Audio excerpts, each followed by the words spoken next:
Hello, welcome to Dentistry and You. I'm your host, Dr. Casebolt.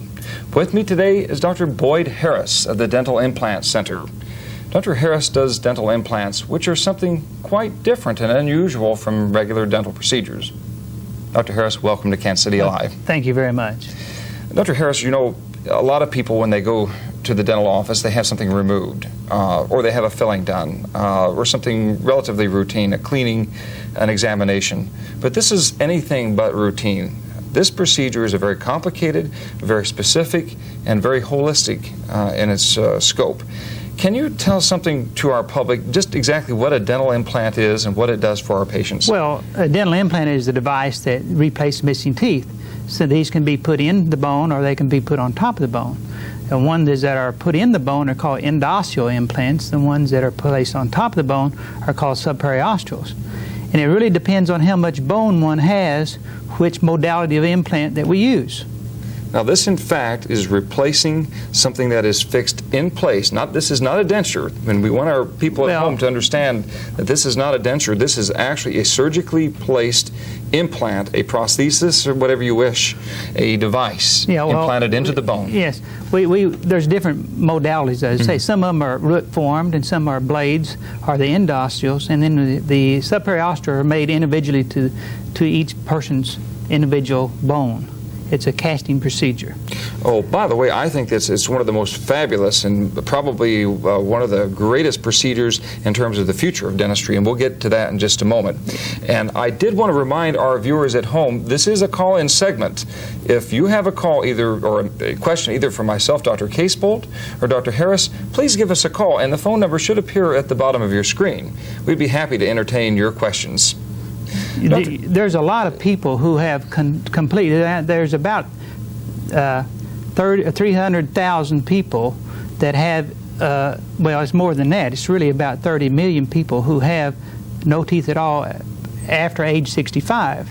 And that's a large number of people who have edentulous mouths. And they can be helped. If you've ever worn a denture, all I can say is they're better than no teeth at all. Absolutely. That's very true. You know, you brought several samples here, and if I might reach just forward, and I'll bring the box up here so that we can look at the various types. Okay, well, we can discuss each type. This right here is, if we can focus in on this. Now, I'll hold it and you can point. This is a type of implant we call a subperiosteal.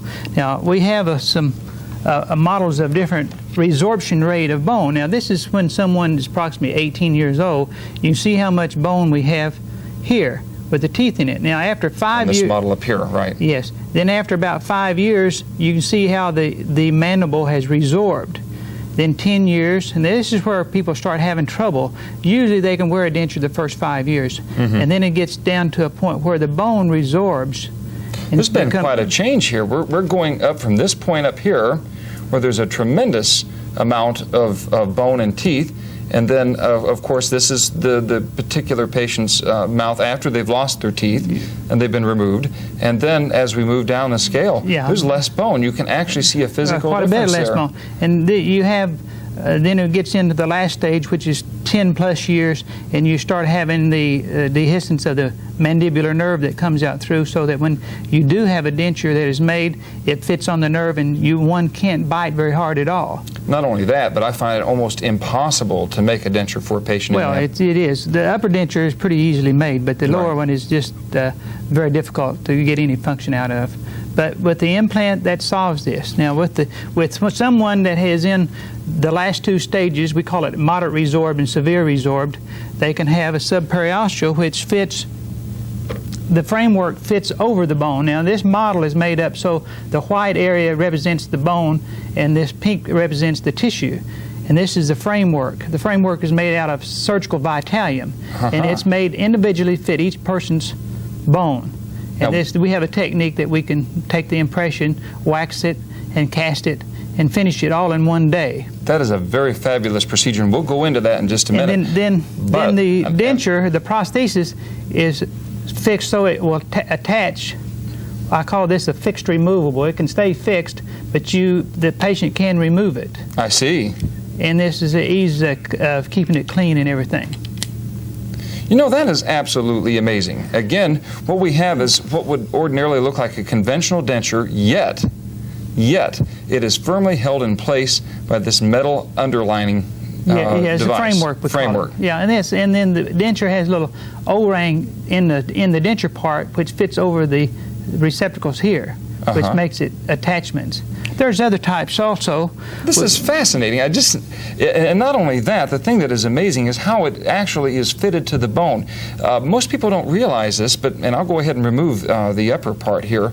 Most people don't realize it, but referring back to this model, this framework is actually custom made. There was an impression made of the bone at the time of surgery. Yes. That is remarkable. It's a tedious job, but it's not that difficult. The number of dentists are doing these now, because this was done about 51 years ago by Dr. Gershkoff, and it's been improved since then. Right. So, but in the last 15 or 20 years, they've been doing a lot of implants. Well, I have implants myself. I've had them for being 19 years. That was one of the points that I wanted to get to. You are living proof of the fact that implants are in fact a successful treatment modality and treatment method, and I think that in itself probably says everything about the quality of implants, the quality of having them done, and justifies the expense of having them done. Well, they're not any. The expense of the implants is not that great. It's putting teeth on top of them. Exactly. Let me go to another type. Sure, We've got about 3 different modalities, and this is another modality. This is one of the newer type of implants, and it's called a root form or endoosseous implant, and it can be made where usually we put about 6 of these root forms in the anterior part. That goes in with a mandible with a lot of bone like this. So actually, these are screwed in place. They're actually placed down into the bone. They're placed in the bone, as opposed to being over the bone. Right. And these right here, it takes for about 6 months of healing before you can put the framework on top and fix your prosthesis. You can have a prosthesis either attached, they're removable like that with the O-ring attachments, or you can have one but this is the same, goes on this model, but you have a number of little screws that will actually bolt the denture down. So actually, will this fit on this model? If I had these taken out, I don't have a screwdriver, but this would screw right down on this and fasten. This is called fixed. Screw in teeth. Yeah. That's something. The dentist can remove them, but the patient can't. Right, I understand. So we call this fixed. That can be done either way. So the advantages are, say if this should become broken, all you have to do is just unscrew it and put another one in. Put another one on. And then that also, we have another type which is called the blade type implants. I'll set this one over here. That is right here, and I have 2 different models to go on this. They really do hold in place, don't they? This right here has a framework that made with the O-ring attachments that you can take on and off, see. But this model, I don't have this cemented on, but this would be cemented in the mouth and would not come out. And this right here also, if someone had a lot of bone and had all their natural teeth, we can make natural looking teeth that cements on and is fixed. That is the most incredible bridge I have ever seen. Well, the lab work is done by Root Dental Lab here in Kansas City. Yes, I am familiar with them. They're probably one of the best laboratories in the nation that deals with subperiosteals or any type of implants. We're talking about a very high degree of accuracy to produce something of this quality. This is just absolutely dazzling. This is dentistry at its very, very pinnacle. We've treated a number of people. I think at the laboratory there, as subperiosteals, I think they're in 11,000th number now.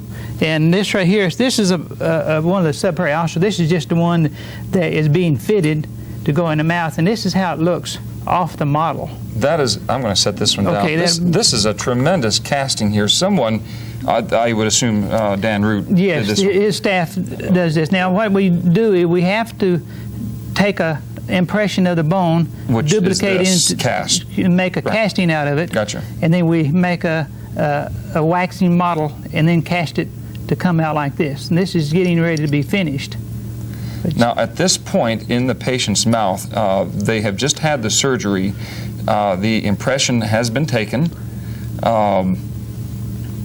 of the bone that is exposed.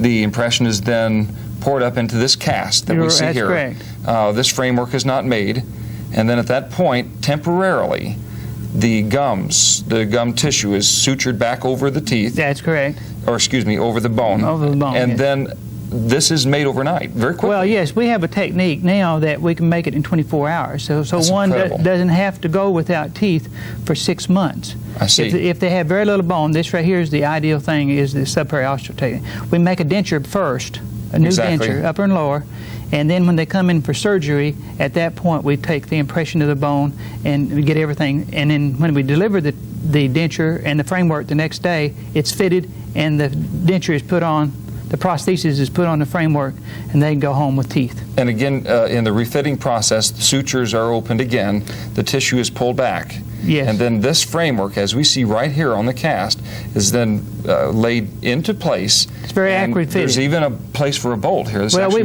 put one little screw in the front. It's not really necessary to put in it because it I hate to use the word bolt. That's so unprofessional. Well, it fits very tight. Yeah.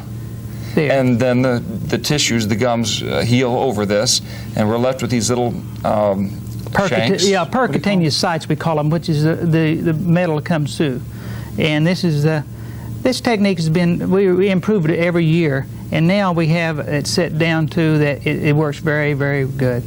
This is just absolutely fascinating. Again, this is the very pinnacle, the very highest level of dentistry. And I would say to our folks at home, if you are missing your teeth, if you don't have teeth, and if you've considered having an implant, go and see your private dentist, the dentist of your choice. Ask him about implant dentistry. Ask him what he thinks. Get several opinions. It's very important. And consider very seriously this type of dentistry. You know, I'm curious from beginning to start, because I'm not all that familiar with a lot of the costs involved with implant dentistry. But let's take a typical case like this. What would this cost a patient? I know you can't get into specifics. The cost would probably be about a third of what a Volkswagen would cost. And I'm not quite sure what a Volkswagen costs. Well, Volkswagen usually costs about $20,000 or less. This doesn't cost near that much. Mm-hmm. It's less than $10,000. And you're getting a heck of a lot more than a Volkswagen. It really depends on how much you have done. Now, a full arch, some people have that don't need a full arch. They just may need a section where they have, like in this, take the instance for this mouth here. This is a lower. Let's say someone has 2 or 3 molar teeth missing and have one molar back here. They can make just a regular bridge, which would be this right here. That's a conventional bridge, right? But on the other side, say that they've had all their molar teeth taken out, this is where the implant comes in. You can put the implant in and then put a fixed bridge on that, and then they have a full complement of lower teeth. You can actually see down in there where the implant is. Yeah, this right here is a model. This we use for diagnosing and this sort of thing, for helping people to consultation. And then after they have this, and you can do this on the upper as well as the lower. Or if you have a full arch, you can do that if they have enough bone. If they don't have enough bone, we have people that do implants, the dentists that do implants should be versed in all the different methods or the modalities, we call it, because each individual has their own amount of bone. Mm-hmm. And if you try to do blades on someone that's got not enough bone, then you go into the nerve and you'll have paresthesia and this sort of thing. I understand. So it really is, one should be versed in doing all different types of implants. Case selection is important. Yeah, it's the case selection. And also in doing the prosthetics. You may even want to work as a team, have a surgeon to do the implants and then the prosthodontist to do the prosthetics. But in the Dental Implant Center, there's 3 of us that we work here, and we all are versed in all the different types of implants, and we do our own prosthetics and our own surgery. Dr. Harris, this is really quite amazing. I am really tempted to say that the future of dentistry probably lies in procedures like this. Oh, yeah, yes, I think. Especially as dentistry becomes more of a science, as people become more aware of what's we have for them, what's available for them. I think that as people are living to a riper old age, and a lot right now they have a lot of teeth that are missing, and we have ways of putting teeth back instead of taking I'm going to ask one more time to our people out there, and we've got a phone call. Please go ahead. You're on the air. Good evening. I was interested in asking the doctor how the metal would react in the mouth to heat and to cold. It looks as though it would be very painful. Well, That's a good question. Yeah, okay. From my own experience, I have the titanium blades in my mouth, and you can feel it, but it's not any different than teeth. You have a certain amount of proprioceptors in there, and you can feel the difference in the hot and cold. So it's probably not as much as like a filling. It's not painful at all. I see. All right, thank you very much. Yes. Thanks for calling. If there's anybody else out there that would like to talk with either myself or Dr. Harris, you've got just another moment to call us, so please do. Is there anything else that you might say about implantology as far as motivating the public at least to consider it, not necessarily running in? It's a proven procedure, and I think it's here to stay, and I think anybody that has missing teeth should check in on it. I think so. Yeah.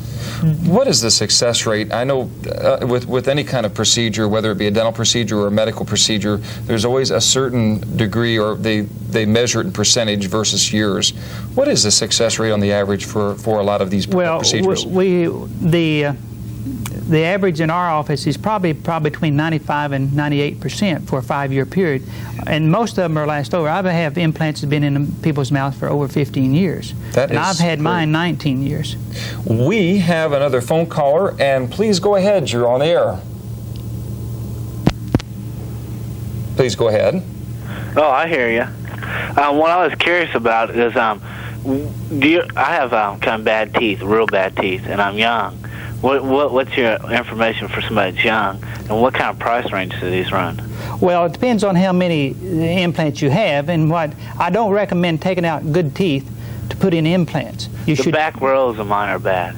You should try to save the teeth if possible. There's methods of saving teeth, but doing root canals and this sort of thing. The expense runs on implants, root forms and stuff, are probably about $850 per unit or fixture. But usually you can reconstruct a mouth with about 6 implants. I see. It doesn't, with the root form or what we call endosteal. Okay. And sometimes you just need 1 implant to replace a tooth. I've been told that I need to get a crown on. It's just rotted completely. Well, there's ways of saving a tooth even though it's decayed quite a bit by doing endodontic treatment and post buildups and this sort of thing. I wouldn't really recommend taking out good teeth. I think what Dr. Harris is saying is the conservative approach. Yeah, if you can save a tooth, it's better. It's better to save the tooth if you can. And the endodontist can check in on that and this sort of thing. And doing crown and bridge work is great if you have a decayed tooth. Okay. Well, I do want to say to our public that we are here to give information about dental techniques and what's available. We're not here to diagnose your problems, but we're here to help you and give you any information that we can. And I understand that we've got one last call. Please go ahead. You're on the air. Yes, I'd like to ask, how many teeth can you replace in the adult mouth? I mean, how many altogether is it possible to do, including the molars and so forth? Oh, we've replaced a number of, usually an adult has 28 teeth, permanent teeth, and we can replace all 28 of them. There's methods of doing that, 14 on the lower and 14 on the upper. Well, I do want to thank our... If that was your question, is answered? Yes, I think that answered your question very well. And Doctor, I really appreciate you coming on to Kansas City Alive. And again, I want to thank you all for watching Kansas City Alive. Thank you and good evening. Stay tuned. When we come back, you'll find out what's on the next edition of Kansas City Alive.